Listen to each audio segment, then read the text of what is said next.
What's up guys, आज हम देखने वाले हैं पाकिस्तानी मौलाना तारिक मसूद की शादी मोदी जी ने तोड़वाई। फिजा भड़की। अरे भैया ये क्या सुनने को आ रहा है। तो देखते हैं वीडियो की मस्ती से भरपूर। चैनल में तो प्लीज सब्सक्राइब, वीडियो कर दे लाइक 1 2 3 गो। और मैं ये आपके साथ जरा यहाँ शेयर करना चाहूंगी। मोदी जिम्मेदार है कैसे कैसे एक जगह मेरी शादी तोड़वाने का है? अच्छा बात। ये क्या है? ये क्या है? अरे भैया मेरी शादी इंडिया में होते होते रह गई। दिल के दिल के अरमा आंसुओं में बह गए। अच्छा, उनके बच्चे हमके मामू कह गए।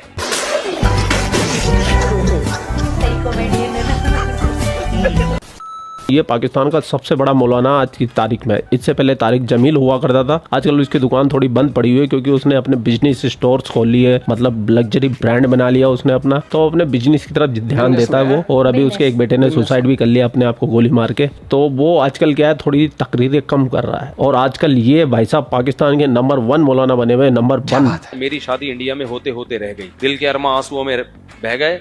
उनके बच्चे हमके मामू कह गए। तो मेरी भी होने लगी थी, फिर वो मोदी सरकार की हुकूमत आ गई तो ना यहाँ वीज़ा मिल सकता है। फिर हमारे का अब इतना लंबा प्रोग्राम हम चला नहीं सकते। ये पुरानी बात है जब मोदी सरकार नई आई थी। तो मेरा पूरा रिश्ता तय होने वाला था, लेकिन फिर वो हमने कहा भी ये वीज़ा के मसले हैं। हमने कहा चलो अगले इलेक्शन में सोचेंगे। अगले इलेक्शन में फिर मोदी साहब आ गए। मोदी जिम्मेदार है एक जगह मेरी शादी तोड़वाने का। अब हमने कहा 10 साल कौन इंतजार करेगा भाई। एक दफ़ा आ गया, फिर अगली दफ़ा भी आ गया, तो हम तो यहीं बैठे बैठे।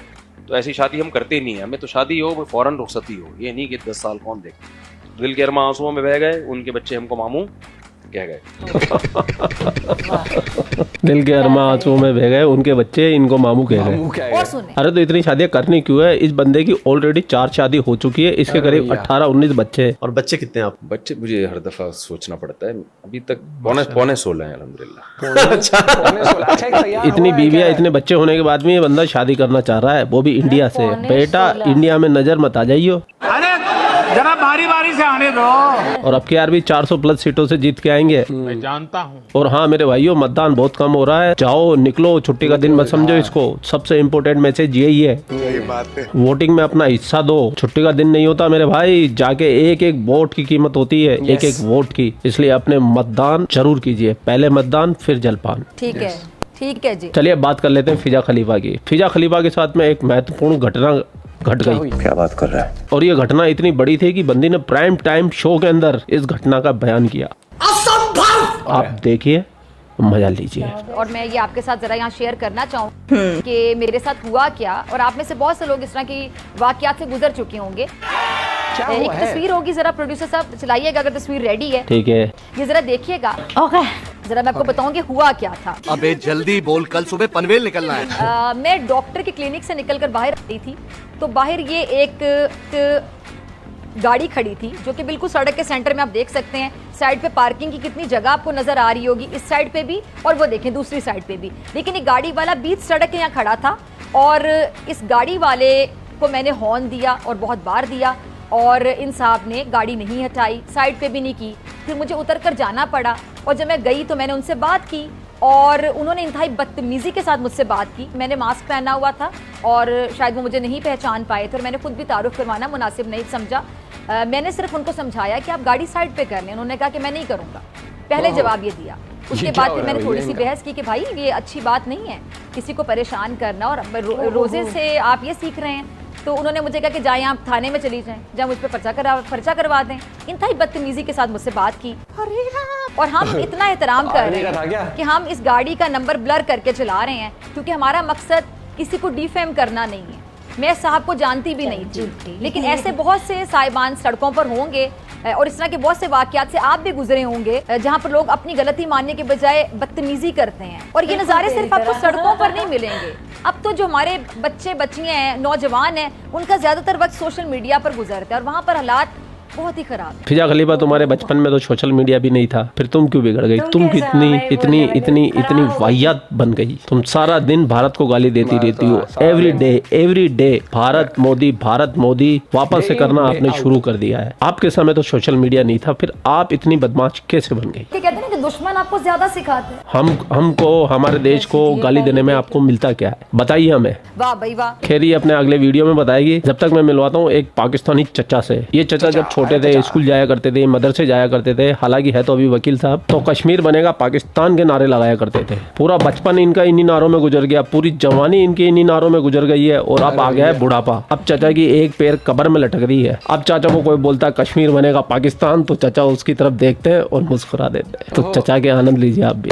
78 ईयर हो गए हैं, कश्मीर वहीं का वहीं खड़ा है और यूएनओ कुछ नहीं कर सकी। ठीक है ना, बात तो यूएन से निकल के मल्टीलैटरल से बाईलैटरल पे आ गई ना। मैं वही तो आपसे कह रहा हूँ कि ये टेबल डिस्कशन है, इसमें ओरल कुछ नहीं होना। उन्होंने इसराइल बनाना था, बना दिया, पूरी दुनिया देखती रही। ये है इस दुनिया का rule, might is right. Might is right, ठीक है। जिसके पास ताकत है वही सब कुछ है। जब भी कश्मीर का मसला गया है वीटो हो जाता था, रशिया वीटो कर देता। अब अमेरिका ने पाबंदी लगाई है कि रशिया और ईरान से आपने ट्रेड नहीं करना, और ये मान गए हैं। इमरान खान गया था और उसको उन्होंने घर भेज दिया। तो अभी पाकिस्तान ने ये बात दुनिया को बताई है कि हम ईरान के साथ जो वो पाइपलाइन है, ईरान पाकिस्तान गैस पाइपलाइन, उसको हम कंप्लीट करेंगे।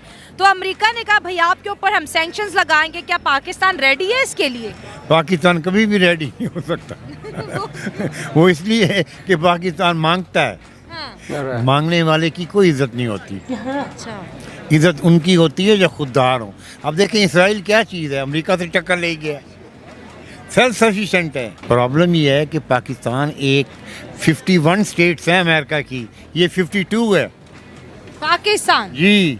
यहाँ कोई चीज़ अमेरिका की मर्जी के बगैर हो सकता है?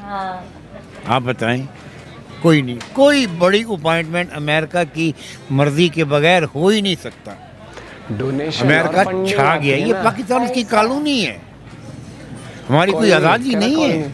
ये इलेक्शन आज़ादी वाले हुए हैं, ये जो इलेक्शन हुए हैं ये आज़ादी इंडिपेंडेंट हुए हैं, आज़ाद हुए हैं, रिगिंग नहीं हुई। 45, 47 ही चल रहा है, कुछ हुआ है? आपकी सुप्रीम कोर्ट भी खामोश बैठी है। जो है वो माली तौर पे तंग है, परेशान है। आटा देखें, मैं कहता हूँ कि हमारे यहाँ हम 4 बंदे हैं घर में, 63,000 रुपीज़ आया बिल सुई गैस का। Oh my God. अब बताएं, कुछ समझ नहीं, कोई बोलचाल नहीं। अब बिजली है, बिजली 1.5 से 2 लाख रुपए आएगा एक एसी का, कौन दे सकता है? फिर सर ऐसे तो मिडिल क्लास क्रश हो जाएगी। ख़त्म हो गई है, अब सिर्फ लोअर क्लास है या अपर क्लास है। चाचा की बात सुनने के बाद तो मुझे ऐसा लगता है कि चाचा आप जिंदगी में कभी भी कश्मीर बनेगा पाकिस्तान नहीं बोलेंगे, क्योंकि चाचा बचपन से बूढ़े हो गए और वैसे भी पाकिस्तान की 3 पीढ़ियां तो गुजर चुकी है कश्मीर बनेगा पाकिस्तान करते करते, और मैं कहता हूं तुम्हारी 300 पीढ़ियां गुजर जाएगी। कश्मीर को तो भूल जाओ तुम, जो तुम्हारा पीओके है ना पाकिस्तान ऑक्यूपाइड कश्मीर, उसको और संभाल के रखो थोड़ा सा, वो कोई स्लिप होने वाला है, कभी भी हो जाएगा। वैसे भी मोदी जी ने कह दिया है कि अब क्या 3रे टर्म के अंदर हम इतने बड़े फैसले करने वाले हैं कि बस किसी ने सोची नहीं होगी। तो सोच लो पाकिस्तानियों, तुम्हारा क्या होगा। वाह भाई वाह। तो पूरा वीडियो आपने देख लिया। वीडियो देखने के भाई एक चीज आप मानोगे कि पाकिस्तान में जो है पॉलिटिक्स है वो बहुत खोखली है और डेमोक्रेसी बिल्कुल ही खोखली है। तो वहां पर सिर्फ एक ही ठोस है, उनकी आर्मी। लेकिन आर्मी भी फंडेड है, आपको पता है कहां से? आर्मी ने तो हायर किया हुआ है पॉलिटिशियंस को कि जब आप हमें जब कुछ चाहिए पैसे की रिक्वायरमेंट होगी तो आप लोग को आगे कर देंगे। तो वो कि हम मांगते हुए अच्छे नहीं लगेंगे। हाँ, तो उन्होंने तो फाइनेंस डिपार्टमेंट बनाया हुआ है पॉलिटिशियंस को। तो और दूसरी बात अगर आ जाती है वहां पर, वो भाई साहब वो जो मौलाना है उसके कितने भाषण वायरल होते हैं। ठीक है, और कॉन्फिडेंस उसी ने खुद बताया था कि उसकी कौन सी जो पीढ़ी थी, हाँ वो हिंदू थी। कहाँ से लोग वो हुए थे, किस तरीके से भाई वो तैयारी तो देख लो ना आप। मुझे लगता है इनकी सोच ये है कि जैसे इंडिया की पॉपुलेशन अगर 140 करोड़ है ना, ये सोच रहे कैसे ना कैसे उसके आसपास पहुंचना है।